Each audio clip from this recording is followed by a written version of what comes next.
अच्छा, अब बात करते हैं कि सीपीपी किस एज में लेना चाहिए, 60 में, 65 पे या 70 पे। अच्छा, पहले हम बात कर लेते हैं कि 60 पे लेने से जो है वो क्या इम्पैक्ट होगा। 60 पे लेने से इम्पैक्ट ये होगा कि आप जो है वो अपना सीपीपी चूंकि पहले ले रहे हैं तो आपको 36% हिट आएगी कंपेयर टू अगर आप 65 की एज तक वेट करें। सो जो आपको मंथली पेमेंट्स मिल रही हैं उसमें 36% की हिट आएगी when you are withdrawing CPP at age 60 versus age 65. So if you are eligible for 1433 at age 65, then you will only be getting 917 per month at age 60. Now it makes sense अगर आपको पैसों की ज़रूरत है और आप जल्दी retire होना चाहते हैं, या आप कोई फाइनेंशियल जो है वो चैलेंजेस फेस कर रहे हैं, या आप सिंपली जो है वो चाह रहे हैं कि यार मैं फ़ंड्स ज़्यादा जल्दी ले लूँ, तो it makes sense. But otherwise अगर आपको अशद ज़रूरत नहीं है फ़ंड्स की, it doesn't make sense to take a 36% hit and take CPP at age 60। You rather wait till age 65 ताकि आप जो है वो बेहतर बेनिफिट ले सकें। So compare to age 65 and age 60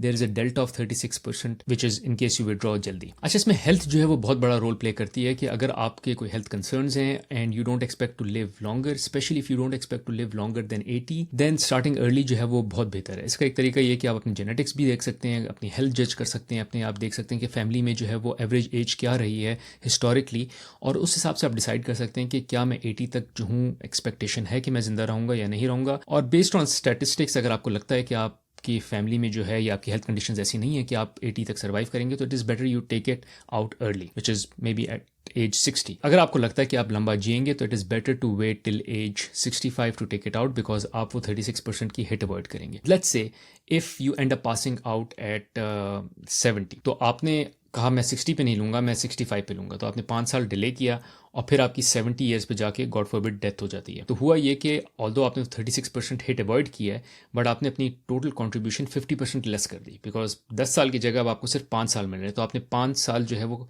के पैसे लिए ही नहीं। इसका मतलब आपने 36% की तो हिट अवॉइड की है, बट आपने 50% की हिट ले ली बिकॉज यू पास्ड अर्ली। तो उस सूरत में you are better off taking it at age 60। आप 36% की हिट ले लेते, बट आप वो 50% की जो है वो हिट ना लेते, आप पूरे 10 साल तक वो कॉन्ट्रीब्यूशन जो है वो लेते रहते। अब हम बात कर लेते हैं कि अगर जो है वो आप CPP 65 पे लेते हैं, ये जो है एक बहुत डिफ़ॉल्ट ऑप्शन होती है, and there are good reasons for it as well, because ये थोड़ी सी बैलेंस्ड अप्रोच आपको देती है कि ना आप बहुत जल्दी निकाल रहे हैं, ना आप 70 पे निकाल रहे हैं बहुत लेट, और आपके जो है वो ना आप 60 पे निकालने की हिट ले रहे हैं, ना आपको 70 पे निकालने का बेनिफिट हो रहा है। 70 की हम बात अलग से करेंगे। तो अगर आपको लगता है कि आपकी हेल्थ अच्छी है और you have other sources of income as well to rely on, तो फिर आप 60 पे ना निकालें, it is better to wait till 65।